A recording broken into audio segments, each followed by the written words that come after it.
तर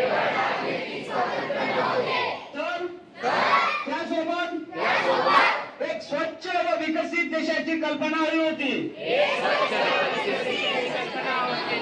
महात्मा गांधींनी गुलामगिरीतून स्वातंत्र्य मिळवून दिले। आता भारत मातेला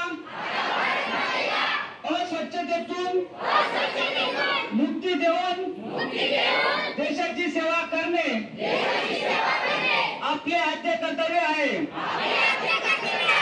मी शपथ घेतो की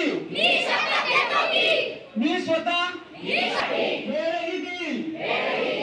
दरवर्षी 100 तास म्हणजेच प्रत्येक आठवड्यातून 2 तास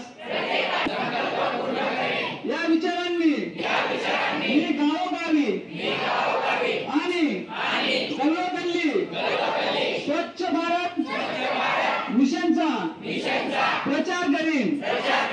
मी आज शपथ घेतो की आणखी 100 लोकांना शपथ घ्यायला लावेल।